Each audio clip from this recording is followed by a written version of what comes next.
Do you regret enforcing the drug war? No. Why do I regret?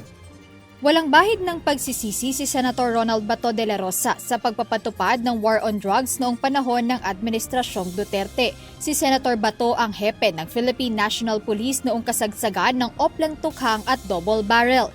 Ayon kay Senator de la Rosa, hindi niya pinagsisisihang naging bahagi siya ng kampanya kontra droga dahil nakita naman niya ang positibong epekto nito sa maraming Pilipino. Makita mo yung masaya, yung kababayan natin na nag-enjoy sila, na peaceful ang ating paligid.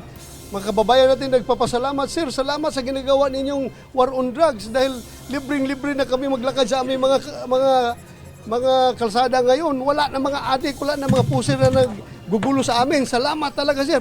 Hindi ka masaya dyan?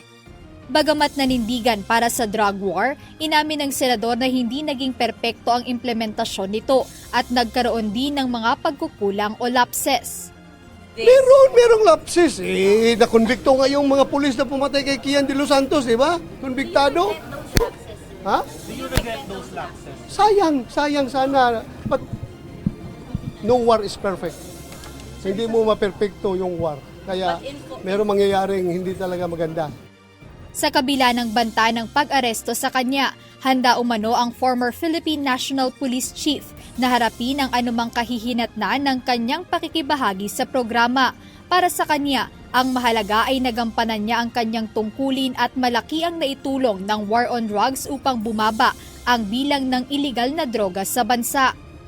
Well, andyan na tayo.